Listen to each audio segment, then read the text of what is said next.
नमस्कार, मैं हूं विवेक पाल और नवभारत टाइम्स पर आपका बहुत बहुत स्वागत है। पंजाब में इन दिनों बाढ़ से सबसे ज्यादा तबाही देखी जा रही है। आलम कुछ यूं है कि यहां सभी 23 जिले और 1948 गांव बाढ़ से प्रभावित है।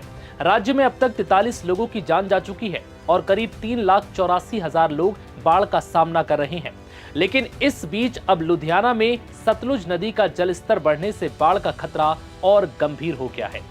शुक्रवार आधी रात को ससराली गांव में बना बांध टूट गया, जिसके बाद पानी खेतों में पहुंच चुका है।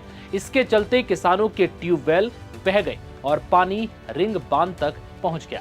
ये नया रिंग बांध मुख्य बांध से 700 मीटर की दूरी पर बनाया गया था।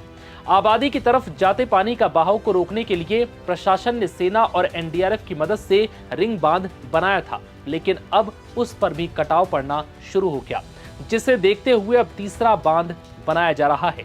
कटाव की स्थिति को संभालने के लिए आर्मी और एनडीआरएफ की टीमें मौके पर तैनात की गई हैं। प्रशासन की तरफ से कटाव रोकने की कोशिश की गई, लेकिन सफलता नहीं मिल सकी। अधिकारियों के मुताबिक अगर यहां से पानी और आगे बढ़ा तो लुधियाना के 14 गांवों में बाढ़ आ सकती है। साथ ही शहरी इलाकों जैसे राहो road, Tibba road, Tajpur road, Noorwala road और समराला चौक तक पानी पहुंचने की आशंका है।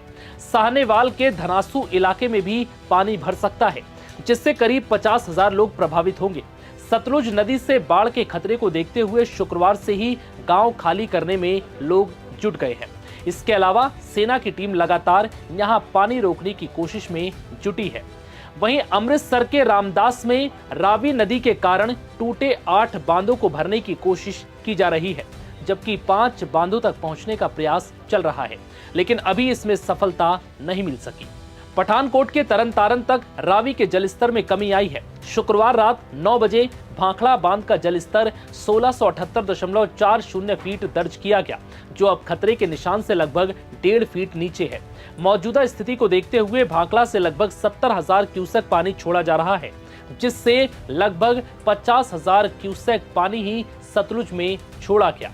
वहीं अंबाला कैंट के एसडीएम ने कहा है कि अंबाला छावनी में वार्ड 11 और 12 की स्थिति सबसे ज्यादा खराब है, क्योंकि टांगड़ी का पानी ओवरफ्लो होकर रामपुर सब्सिडी गांव की तरफ से वार्ड 11-12 में भर गया है। छावनी में जो हमारा वार्ड नंबर 11 और 12 है, वहाँ पे जल भराव की स्थिति ज़्यादा हुई है, क्योंकि टांगरी का जो पानी है वो ओवरफ्लो होकर रामपुर सरसेडी गांव की तरफ से वार्ड नंबर 11 और 12 में भरा है। जो हमारा ज़्यादातर जल भराव है वो HSIDC के इंडस्ट्रियल एरिया में और वार्ड नंबर 12 के विकासपुरी में है, जहाँ पे पानी जो है स्टेगनेंट है। कल और परसों से हमारे जो बचाव कार्य थे वो बड़े अच्छे स्तर पे हुए हैं। हमने जो बोट्स हैं उनको अवेलेबल वहाँ पे करवाया गया, तो लोगों को वहाँ से निकाला गया था। ज़्यादातर लोगों को हम निकाल चुके हैं और जो निकाले हैं उनको धर्मशालाओं में शिफ्ट करवाया है। उनके लिए खाने पीने की और सभी व्यवस्थाएं MC द्वारा की गई हैं। जो जल भराव की स्थिति है उसकी निकासी के लिए HSIDC के वहाँ पे पंप इंस्टॉल किए गए हैं, जो पानी को लिफ्ट करके दोबारा टांगरी में डालेंगी।